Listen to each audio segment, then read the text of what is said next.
mystery in our history.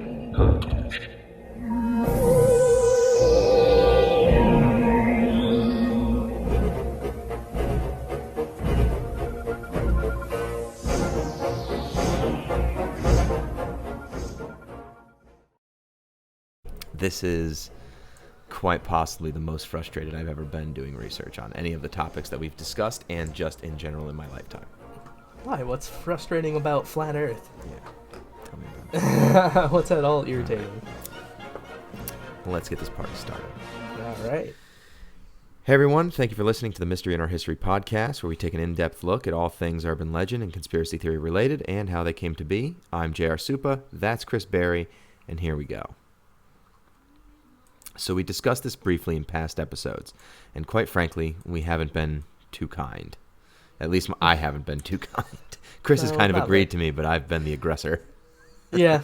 But this week we wanted to do a deep dive into flat Earth and present this theory and conspiracies held within in a more unbiased manner, which is going to be a freaking task. But Yeah. Before we get started, I cannot stress enough that neither Chris nor myself believes that the Earth is flat. Right. It's the most important thing to take away from this. We believe in the scientific evidence presented by pretty much every scientist and Pythagoras. Yeah. I mean, like, I'm open to the idea that's presented, but I don't believe it. You know what and I that's mean? fine. Like, I'll listen to your argument, but like... But stop. Yeah. But there is a considerable portion of the Earth's population that disagrees, and that warrants a podcast with less than 100 listeners to cover it. Yep. So let's get started. Yeah, that's less than 100, but it's rising. We're rising. Absolutely. I was out last night with a few friends. I got 2 more subscriptions on the iTunes page, so, you know, Hey. good to go. Good shit. All right, so let's start with the history of flat Earth belief. All right, let's do this. Yes, so historically, different people have suggested various locations as the center of the universe. Many mythological cosmologies included an axis mundi, the center axis of flat Earth that connects the Earth, heavens, and other realms together. So that's like back when we had like heaven, earth, hell, and it was all just... Yeah. Yeah. Or if you're not a religious person, then you can do like something like Yu-Gi-Oh, where there's like Earth and then the Shadow Realm that you can get banished to. Yes. Wow. I think, you know what? This is episode 11. That's our first Yu-Gi-Oh reference. Many more to come. Don't worry. I got plenty. All right. Now, in the 4th century BCE, Greece, philosophers developed the geocentric model based on astronomical observation. This model proposed that the center of the universe lies at the center of a spherical, stationary Earth, around which the sun, moon, planets, and stars rotate. With development of the heliocentric model by Nicholas Copernicus in the 16th century, the sun was believed to be the center of the universe, with the planets, including Earth and stars, orbiting it. Dead on that pronunciation, by the way. It was good job. Thank you. I was practicing. I've been practicing. But I was going to say, it's pretty good for, like, 4th century Greece, like, figuring all that out, honestly. And, like, I said it once and I'll say it again, like, without the modern distractions, they just learn, and just... You know how they figured it out? Fucking science. That's right. Yeah. That's right, with reason and logic. Exactly. So the idea of a spherical Earth appeared in Greek philosophy with Pythagoras, 6th century BC, although most pre-Socratic 6th and 5th century BC retained the flat Earth model. In the early 4th century BC, Plato wrote about the spherical Earth, and by about 330 BC, his former student Aristotle provided evidence for the spherical shape of the Earth on empirical grounds. Knowledge of the spherical Earth gradually began to spread beyond the Hellenistic world, and from then on. Those dang old Greeks at it again with their education and, you know, just teaching everyone what's up. Just leading the world. And it's funny, too, because, like, even with that, the ancient Greeks stalled science probably about at least a few hundred years. because it Really? was just like, this is what we believe, and that's what it's going to be. And it was like with, like the philosophers and stuff, they were just saying stuff, and people were like, oh, it's Socrates, he's got to be right, or Aristotle, he's got to be right. But like in general, they kind of set us back a while because they were just spewing nonsense with no proof. I actually never knew that. That's really interesting. Much like flat earthers. Yeah. What do you mean? They got a good argument. Excuse me. Despite the scientific fact of Earth's sphericity, pseudoscientific flat Earth conspiracy theories are espoused by modern flat Earth societies and increasingly by unaffiliated individuals using social media. Oh, goddamn. Yeah, dude, you see that shit on every corner of the internet. I'm talking like Reddit, Facebook, Instagram, 4chan, Tumblr, Twitter, like everywhere, dude. Yeah. Like some flat earther is on every single like platform. Yeah. And they're not shy. They'll just bombard you with shit. It's crazy. The second you're just like, no, it's sphere, they're just like, well, fuck you. Here's a bunch of weird pictures, and it's just like, all right, chill. Oh, don't worry. We'll be getting into their fantastic theories and conspiracies on the next Flat Earth episode, which will technically be episode 13, because we are going to be taking a break next week to do a Halloween episode for you guys. Which actually works out better for us, because if I had to do Flat Earth 2 weeks in a row, I'd probably blow my brains out. But we'll cover what their beliefs are and like some of their conspiracies and stuff in episode 13. Are we infiltrating their pages and stuff on socials? Listen, they're still ducking me. Damn. Yeah, like I emailed them multiple times, and I mean, I get it, like I'm not important, but I think they're just cowards. Yeah, they are cowards. Anyway, keep in mind that a lot of what we're going to be discussing over the course of these multiple episodes is going to be coming straight from the Flat Earth Society itself. It may sound like we're presenting some of these ideas and things as facts, but in reality, we're just reading what they're saying and what they believe. If any of this angers you, congratulations, you're a rational human being and not a blind cultist. Just don't get mad at us for opening the curtain. You knew what this was when you clicked play. It's in the title.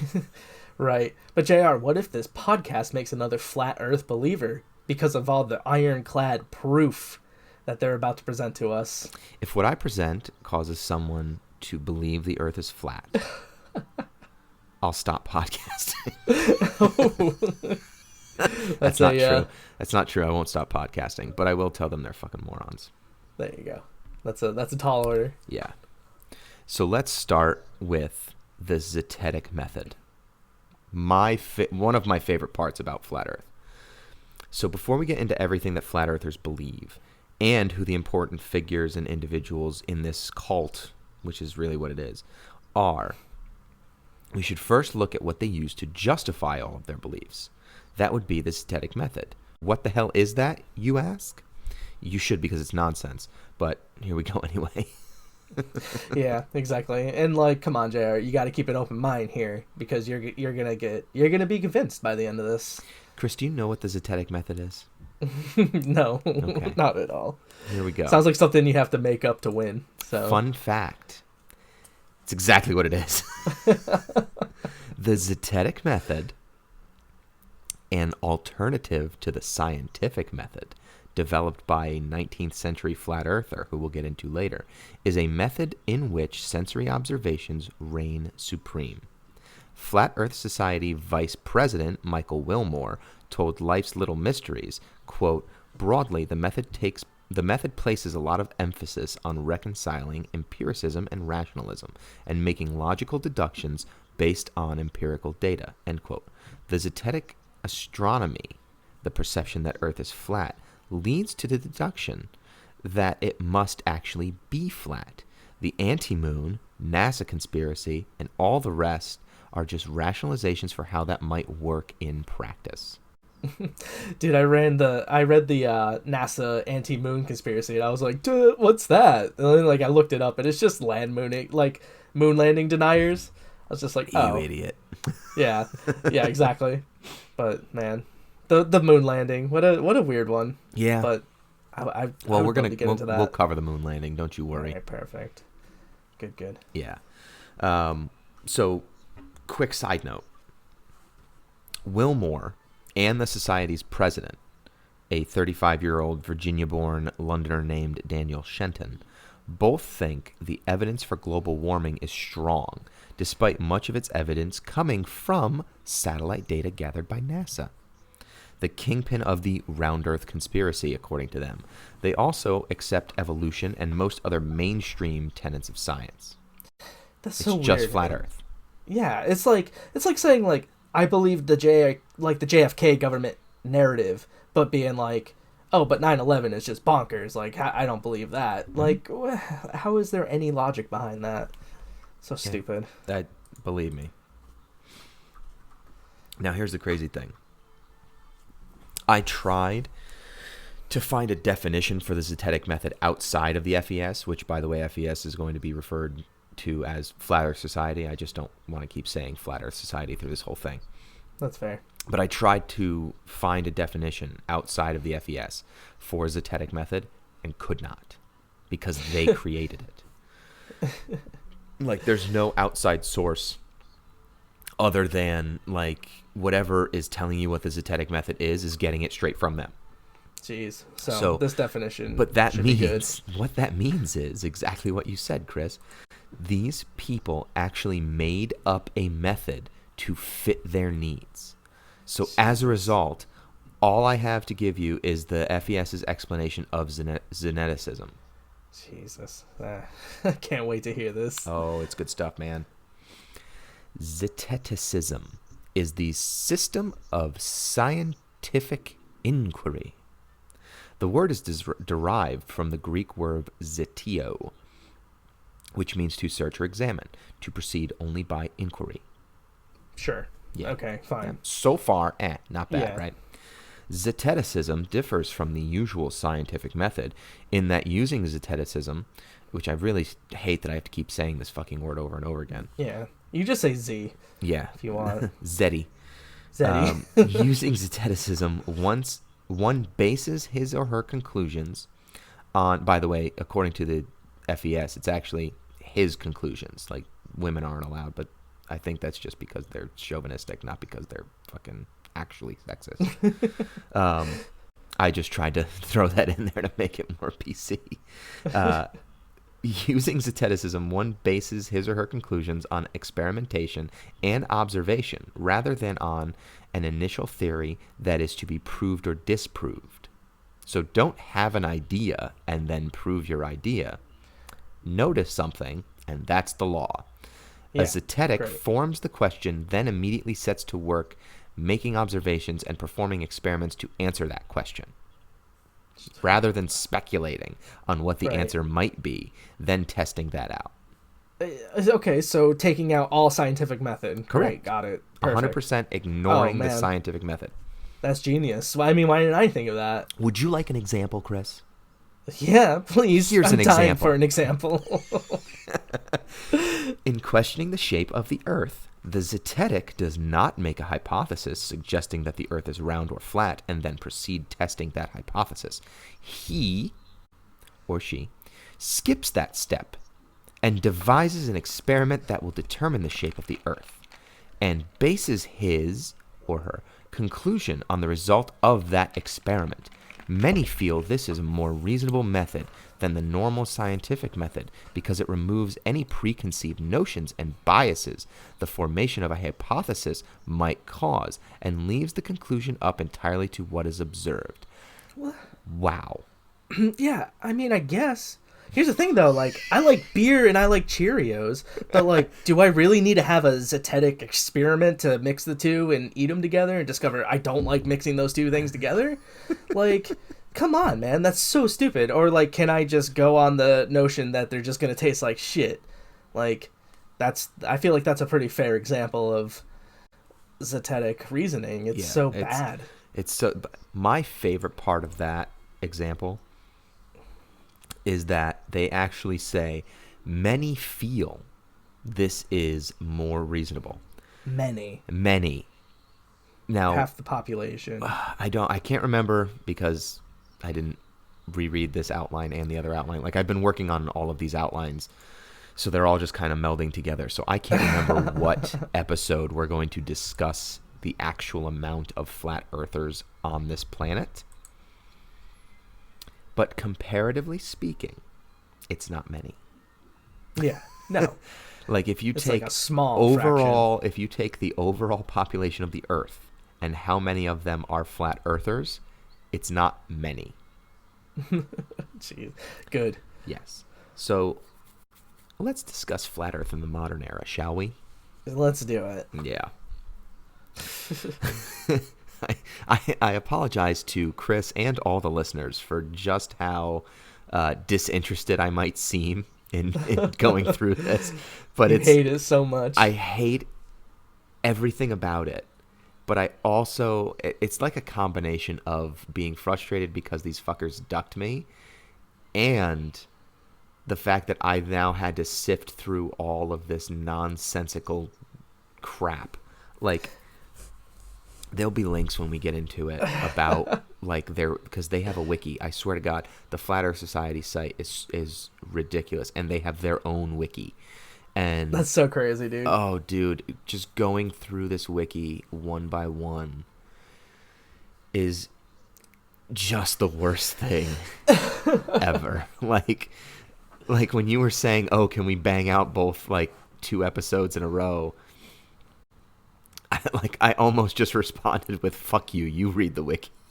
Yeah. Because there was no way I was going to be able to get through the wiki in enough time, A, to make this accurate, and B, to not blow my brains out in the process. Yeah. See, like when I discovered when I find these conspiracies, it's usually on something stupid like Reddit or Facebook or whatever. And it's just people like going back and forth and just like providing stupid examples left and right.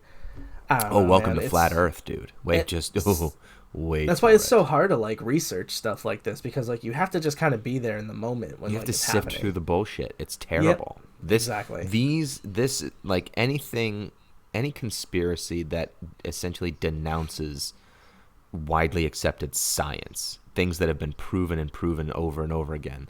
Anything that like is same thing with like global warming and shit and evolution. Like the people that think that those are bullshit and conspiracies and all that kind of stuff, it's so difficult to do that research as someone who just takes like the logical acceptance of it because it's friggin' science.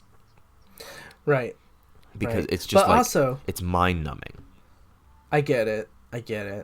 No, there's no but also. Because there's always like the argument of just like, well, can you take what one person says as law, or like no, but that's how why can you every experiment, in order to be accepted as scientific like law, if you want to call it scientific law, anything accepted in the world of science not only needs to be an experiment that's been done, but it has to be redone by other people number of times, getting the same result. It's the opposite of insanity. Right. No, I get it. And like exactly, it's just like, what is this? You think like this is really like a worldwide ruse? Are. Like that's what peer reviews are. Is like one guy goes, "I've discovered this," or "I did this," and it's scientific law now. And people are like, "Hold the friggin' phone there, Jack Johnson. The fact of the matter is that I ran your experiment 3 extra times and didn't get it. So nice try, but fuck off." Right. And then it's not scientific law anymore. Like that, it's just not. You know what I mean? Yeah. Like Newton discovered gravity. You don't think gravity's been tested and retested? Right, exactly. and because that's the thing, is like sometimes we do discover something, but it's not quite what we thought. So we keep taking a look at it, and we test and retest until we understand it fully. Right, exactly. We digress. Flat Earth in the modern era. Now, we all know there was a time long ago in a galaxy far, far away where everyone thought the Earth was flat. Then that evolved into the Earth was round, but that's the center of the universe, and everything revolved around the Earth. And ironically, that was determined using the Zetetic method before it was ever conceived. Yeah, I mean, that makes sense. It's like early science was Zetetic method. I mean, just, this is what I see. With. Right. Yeah. Because they're standing on the Earth. Right. They see that everything else is essentially looks like it's revolving around the Earth. They don't So have that's the telescopes conclusion they came to, right? Exactly. The stars start here and they work their way over to there. Right. Which is fine. You know what? Okay, cool. Yeah. It's been proven We'll let it wrong. slide. Right. Yeah. Think about it, right? Because like I said, you look up in the sky, you see the sun start in the east, it sets in the west, right? Then the moon does the same stuff. Then all the stars seem to be repeating the same patterns over the course of the year, every year. Perception led to belief. The difference was that using the scientific method, these beliefs were challenged, and new science was created, evolving our knowledge and bettering our understanding of our world and ultimately the universe. And that's good. I mean, we need to keep evolving Right. how we look at things. Like, again, like staying in one lane for answers is not the right way to go. You got to keep not even a little looking back. Yeah, exactly. But somehow, through all of this, some people decided they just didn't care. And those few people carried their beliefs forward into the modern era to upset and annoy all of us to this very day. They're some of the most prevalent here, coming up, are some of the most prevalent of those people. I was going to say important, but they're not important. You have such a strong disdain for these people, JR. You just really hate flat earthers. Wouldn't have been as bad if they didn't duck me. Just saying. That's fair. If they, I still could have had a would have later never, tone, guys. Right, like I would have never believed them, but I would have respected them more for actually contacting me back and Face me being like a man. What questions do you have? Yeah, face me like, I thought this was America. I'm sorry. Oh shit! Come face me, coward! Come face me. All right. English writer Samuel Rowbotham, from 1816 to 1885, writing under the pseudonym Parallax, produced a pamphlet, Zetetic Astronomy. In 1849, arguing for a flat Earth, and published results of many experiments that tested the curvatures of water over a long drainage ditch, followed by another called The Inconsistency of Modern Astronomy and Its Opposition to Scripture, which also comes into play a lot with these guys.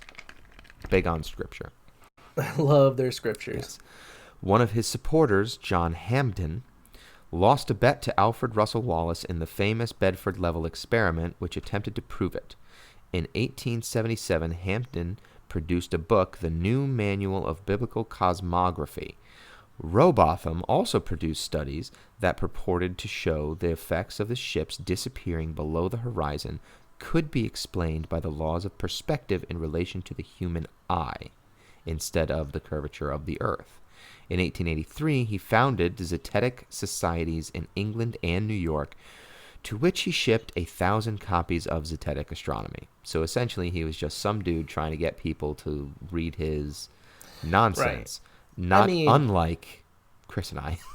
Yeah, I mean, listen, okay, just so forcing it on people. I mean, he just kind of sounds like a general knob, and that's fine. But here's the thing. To be fair, it was 1849. Yeah. I'm gonna give that dude a pass. In fact, anyone before space travel was a thing gets a free pass from me. Really? Because here's the thing. Even given the fact that all of the science for round Earth exists at this point.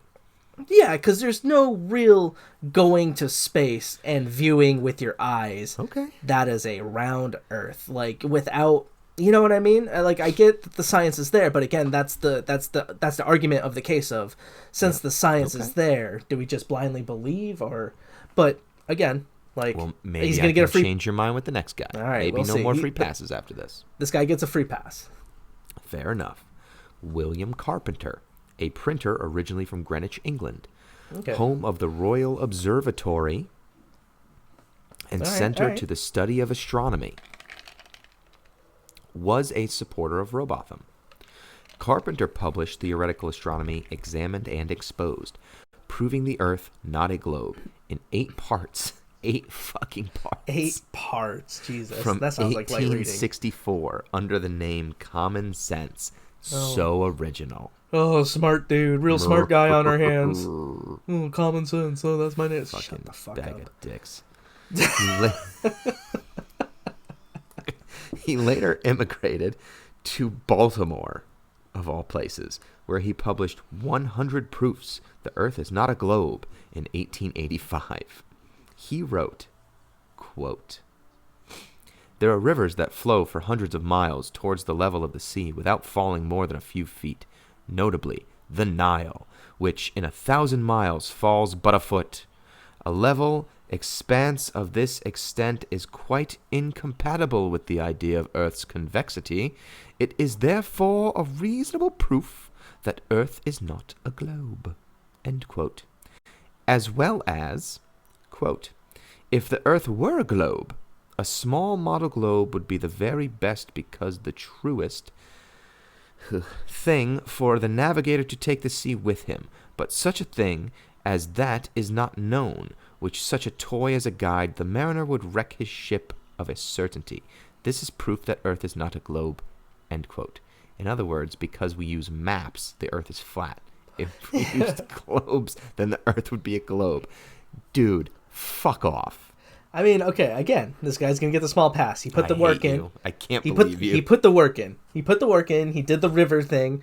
I don't think the river thing was the right thing. But listen, he did it, all right? So, like, but again, his reasoning is pure shit. The whole, like, how is rivers that flow hundreds of miles without falling a few feet really proof of anything? Yep. So, again, it's like just kind of going against the known narrative. I don't know. So I'm gonna give him a pass again. All right. But let's try it's the a next small. guy. It's a small pass. It's small pass. Try the next guy. Small pass. Fair. The pass is getting smaller. I'm hoping. They are getting. Listen, there's not a lot of pass left to hand out. All right. John Jasper, an American slave turned prolific preacher and friend of carpenters, echoed his friend's sentiments in his most famous sermon, quote, "The sun do move," end quote, preached over 250 times, always by invitation, in a written account of his sermon published in the Richmond Whig of March 19, 1878. Jasper says he would frequently cite the verse, quote, "I saw 4 angels standing on the 4 corners of the earth," end quote, and followed up by arguing, quote, "We are living on a 4-cornered earth. Then, my friends, will you tell me how in the name of God can the earth with 4 corners be round?" End quote. In the same article, he argued, quote, "If the earth is like others say, who hold a different theory, people on the other side, those people would be obliged to walk on the ground with their feet upwards like flies on the ceiling of a room." End quote. You're going to hate me. I hate you already. Yeah. I know what you're going to say, and I don't That's like fine. it. That's fine. Okay, listen. His reasoning's not great. Okay? But this is 1878. You're going to church. Church is the bottom line back then, right? Like Scripture church is kind of like Scripture has it's a lot almost to do with law. It's almost law back then, right? So it's hard to dock him as a person for believing that without the solid, evident picture proof that Earth is round. And again, back then, faith was word of law, and oh boy, did people have fucking faith back then. So your preacher was basically your educator back in that time. Hard to dock him personally for believing it. Tiniest pass. Okay. It's a sliver of a pass, JR, okay? Next guy. The next guy. Brockport, New York, 1887. M.C. Flanders, not to be confused with Ned Flanders, argued the case of a flat earth for 3 nights against 2 scientific gentlemen defending sphericity. 5 townsmen chosen as judges voted unanimously for a flat earth at the end. The case was reported in the Brockport Democrat. That's just I don't know, that's just the most popular thing wins. That's stupid, but I mean, if the reputable Brockport Democrat reported it, then it must be true, right? Like, kidding, of course, because what the fuck kind of magazine is that? I don't know. Is it a magazine I don't even? know. I don't even know. I have no idea. It was reported that was in an the extra Brockport 5 minutes of Democrat. research that I didn't want to be a part of. That's fair. I don't blame you. Next guy. All right. Professor Joseph W. Holden of Maine, a former justice of the peace, gave numerous lectures in New England and lectured on flat earth theory at the Columbian Exposition in Chicago. His fame stretched to North Carolina, where the Statesville semi-weekly landmark recorded at his death in 1900. We hold to the doctrine that the earth is flat ourselves, and we regret exceedingly to learn that one of our members is dead. Okay. Sure, yeah. The earth is still flat, guys. One of our members are dead. Good meeting. Let's go. All right, we're out. Mm-hmm. Like, what was that? Are you going to give this guy a fucking pass? No, this guy Good. can go to hell. Shit, dude. Next. Yeah. After Rowbotham's death, remember Rowbotham?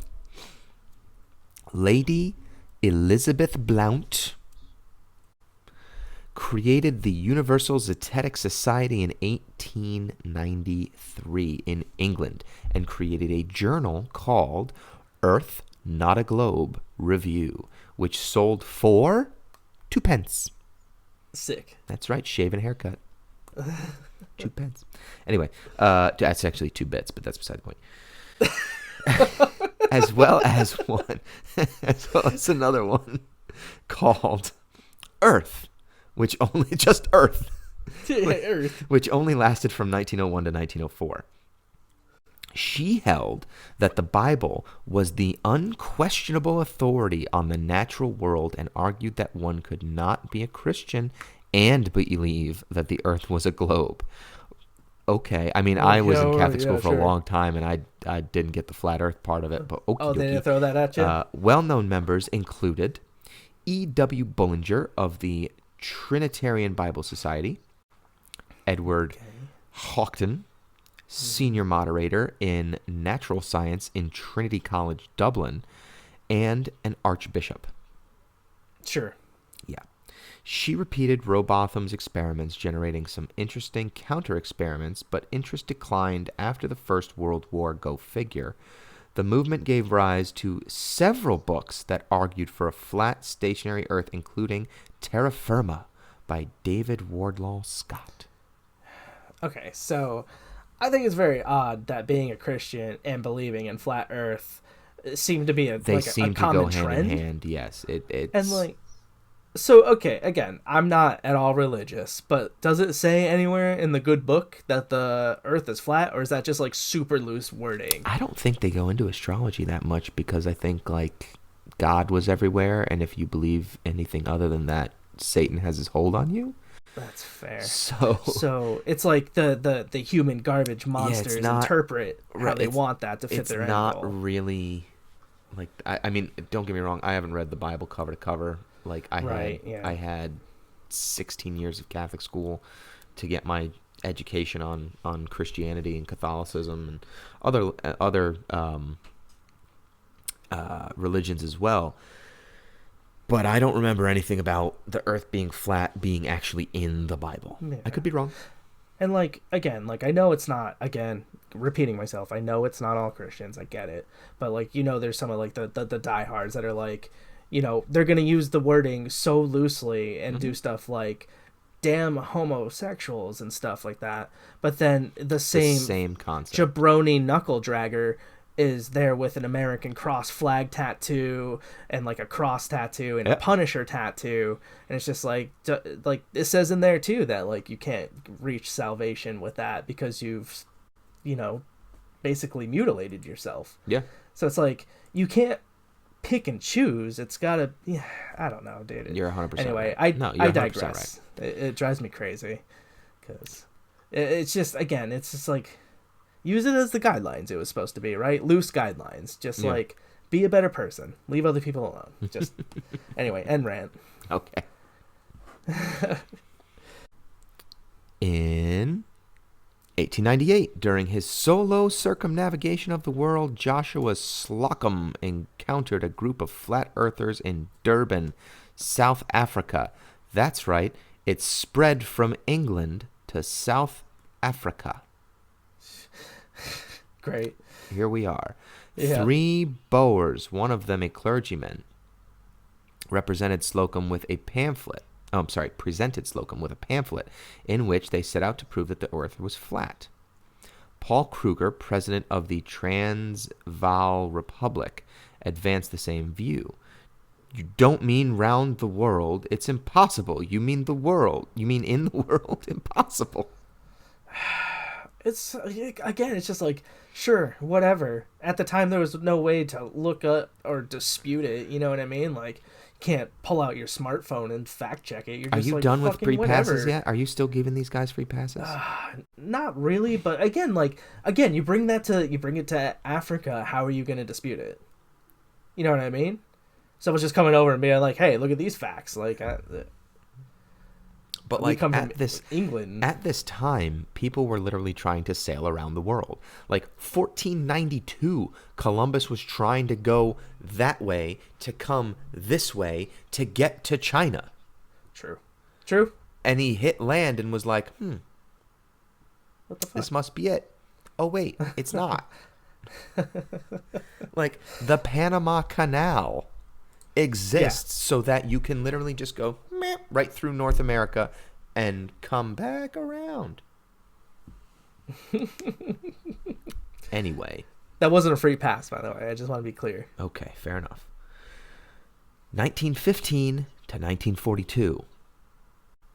Wilbur Glenn Voliva, who in 1906 took over the Christian Catholic Church, a Pentecostal sect that established a utopian community in Zion, Illinois. All of those things, by the way, it's Illinois, not Illinois, I know that, but all of those other things I just said are craziness in and of itself. Pentecostal sect, utopian community, yikes, and Zion, which is supposed to, I think, be like the paradise, is usually referred to as Zion, so they named a piece of Illinois Zion. Anyway, he preached flat earth doctrine. He used a photograph of a 12-mile stretch of shoreline at Lake Winnebago, Wisconsin, taken 3 feet above the waterline to prove his point. When the airship Italia disappeared on an expedition to the North Pole in 1928, he warned the world's press that it had sailed over the edge of the world. He offered $5,000 reward for proving the earth is not flat under his own conditions. Of course, it's its own conditions. Right. Teaching a globular earth was banned in Zion schools, and the message was transmitted on his WCBD radio station. God, dude, like, what a loser. Like, seriously, like, under my own conditions. You have to prove me wrong, but only in a way that I decide. Yeah, exactly. Like, if I don't like your proof, I ain't gonna give you squat. Like, jeez, what a knob. Ridiculous. Yeah, seriously. Oh, what a jamoke. 1956. Here's where it gets real good. And we're going to get into this guy much more in depth in a little bit. But 1956, Samuel Shenton. Get used to hearing that fucking name. Set up the International Flat Earth Research Society, also known as IFERS, or better known as the Flat Earth Society, FES, from Dover, UK, as a direct descendant of the Universal Zetetic Society. You gotta set up somewhere. I mean, again, no one's peeped that round Earth from space. It's before 61, before that first cosmonaut. Not giving him a pass. I'm just saying. That's fine. I get. Listen, it's like, this is the only guy I will let you give a pass to, because we're going to go very in depth into him, and you're not going to give him a pass. Oh, I'm going to revoke that pass. Okay. Very quickly. And lastly, in 2018, astronomer Yael Nazeh analyzed the controversy over a PhD thesis proposed by a student at the University of Sfax in Tunisia, which defended a flat Earth as well as a geocentric model of the solar system and a young Earth. The dissertation, which had not been approved by the committee overseeing environmental studies theses, had been made public and denounced in 2017 by Professor Hafed Ateb, a founder of the Tunisian Astronomical Society, on his Facebook page. Jesus. Yeah, okay. Here's the thing. No excuse in 2018. Fuck off. Exactly. Like, No get pass. the fuck out. No get the pass fuck out for of my you. house.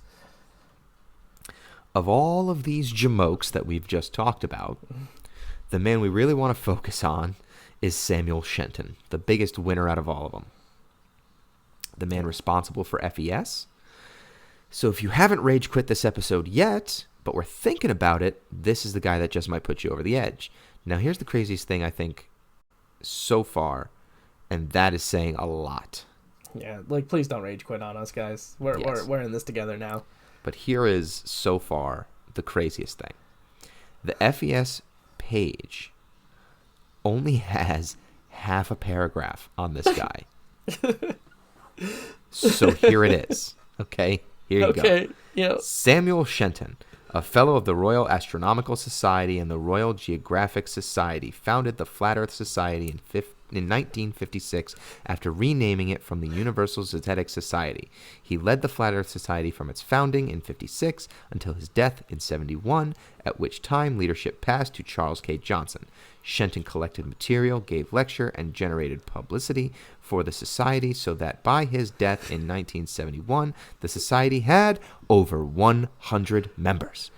You'd think the guy literally founded the cult would get more than a couple of sentences, but that's all they have on him. Oh my god, no, not this time. Also, listening to you read that right now, my god, it reminds me of when the 360 game developer was up there. He was just like, developers. Like, that whole paragraph is just society, Yep. like, over and over. It's just like, half of that paragraph was just the word society. And the other half was other people's names. Yeah, fuck off. That's all you have. Bunch of knobs. Yes. So I did a little more research on this guy. Thank God. AKA typed his name into Wikipedia.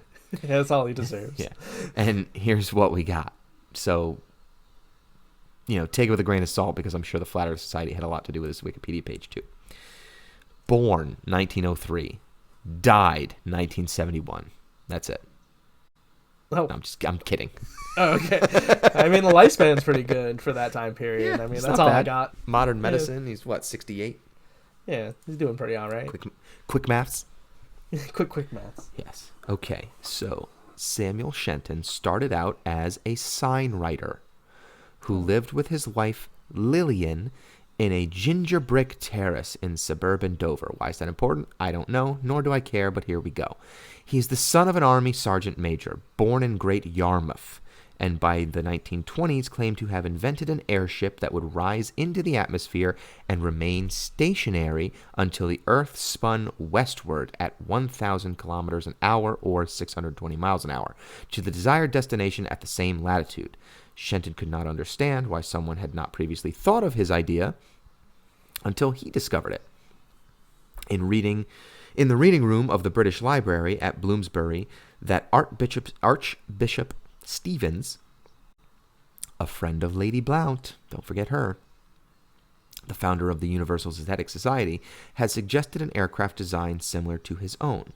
When he discovered Parallax's zetetic astronomy, he was an instant convert. Quote, what the authorities were concealing, Shenton decided, was the fact that the Earth was flat. End quote. I don't even know what that test is proving. Like, if that's how it worked, then we wouldn't have airplanes. We would just have a balloon that flies up, and we would just sleep in that balloon until we got to our destination. And then it would just go back down. But, that doesn't prove flat Earth. Listen, I don't understand. This guy, in the words of, what's his name? Jacobs from Borderlands 3. Oh, yeah. I forget his first name. It's like Winifred or something like that. Yeah. To take his best line in the video game, this guy is nuttier than squirrel shit. Truly, though. Shenton soon constructed a cosmology based partly on his interpretation of Genesis, back to the frickin' scripture, Of course. that Earth was a flat disk centered on the North Pole, with the zetetic notion of the South Pole being an impenetrable wall of ice that marked the edge of the pit that is the Earth, in the endless flat plane forming the universe. The sun cast a narrow beam like a flashlight moving over a table as it traced flat circles that varied over the 365-day cycles.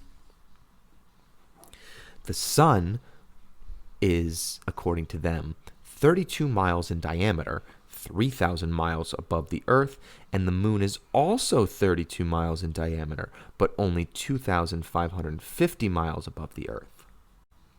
I'm assuming that's how they're explaining eclipses. Absolute nonsense, dude. I've also heard people of like this crazy society thinking that like the South Pole doesn't have a wall, but like just like the end of the world, like almost walking into like a TV static. If you it just goes on of, forever. Like, the blizzard, yeah, but that's just called snow. Everything you that people dipshit. believe is fucking nonsense. Anyway, in 1956, as we discussed, he founded the FES as a direct descendant of the Universal Zetetic Society, but with a less religious emphasis. So that's like maybe his only one redeeming thing is that he tried to step away from the religion a little bit. Like sever that background. Yeah. Right. But he found a president in William Mills, which is a relative, which is a relative of one of Lady Blount's followers. Gotcha. Yeah. But severing the religious background, big thing. Yeah, no, that's good. That's good. I mean, just get it out. Like, you don't need to make a whole group of people look bad because you're nuts. Like, that's not fair. Here's where this guy just starts making me laugh. All right. Like, it just starts getting absolutely insane from here on out. Despite the launch in October of 1957 of Sputnik, which is the world's first artificial satellite, right? Yep. For those of you who've never heard of Sputnik, what the fuck is wrong with you? Pay attention in school. Shenton proved a popular speaker to small groups, enjoying particularly talking to children, red flag, never declining an invitation. He claimed that satellites simply circled over a flat disk world, and was quoted by saying the follows: "Would sailing around the Isle of Wight prove that it were spherical?" he demanded. As manned space flight started in 1961, Shenton began to attract international media attention with his denials, telling the Coshocton Tribune, yes, Coshocton, on the 10th of May that astronauts could never travel into orbit. That's a direct quote from him. Astronauts could never travel into orbit. Hey, Shenton, fuck you, first off. Oh, like, dude, wait for it. It gets better. Like, his reasoning is so bad. The Isle of Wight analogy is so stupid and bad, it proves nothing. Like, try sailing underneath it and then tell me if it's round or not, you fucking knob. Like, god damn it, you moron. This may be the ballsiest thing he's done, and I really wish he got a punch in the face for it, but I don't think he did. No, this next thing. Okay, all right. Because that was stupid. He needs a punch in the face for that. John Glenn, famous guy, cool astronaut, right? Yep. John Glenn, when he orbited the world, he was sent a FES membership in the mail after he came back with the message, "Okay, wise guy," added to it. Shenton continued lecture largely at his own expense, but suffered 2 strokes in 1963. Oh. Fuck this guy. All right, listen, like, stroke sucks. I'm not going to celebrate that. That's a yikes. But, like, holy shit, John Glenn. He probably sent the stroke in the mail. Like, fuck, dude. That was such a, like, power move. The reason why I have it in this outline written up that way is because I think it's ironic that they stepped away from religion when founding the FES, and then essentially karma came back and bit him in the ass for this one. Right. Oh, that's so good. Jesus, dude. The Gemini 4 mission that marked a change of pace for his campaign, and he was to receive letters from across the world for the next few years. In 1966, he produced a pamphlet, The Plain Truth, which included a circular informing members that modern astronomy and space flight were insults to God and divine punishment for humankind's arrogance was a mere matter of time. Guess we went back to scripture. Yeah, right? What's the punishment? Progress? Yeah. You moron. Jesus, dude. But the Lunar Orbiter program led to a sharp decline in membership for the FES because shit's happening, right? Yeah. Visual images, whether they were globes, photographs, or television pictures, were clearly critical to how people perceive the Earth's shape. And preschool children could know that it was round even if they had no grasps of words, mathematics, geography, astronomy, and science. God, just a stubborn ass is what that guy's being. Mm-hmm. Just like, oh, boo-hoo, they're going to see through my sham, basically. Like, yeah. God, and that makes me so happy that it's just like, okay, here's the image of the Earth, it's round, and everyone just went, yep, that's it, see ya. Yeah, exactly. Well, yes. But it didn't matter to him. By 1968, two-stroke Shenton, as they called him. Two strokes. His health had deteriorated further, and his sign-writing business had collapsed. Because don't forget, he's a sign writer. Yeah, that's right. He just let that go to shit. Although the media attention continued. But he stuck to his principles, which I guess you can respect a little bit. I guess. Of zetetic inquiry, in which only personally acquired facts were permissible. In January 1969, the FES had dropped to 100 members worldwide. But as his organization was dying, he found the successor he'd been looking for, Ellis Hillman.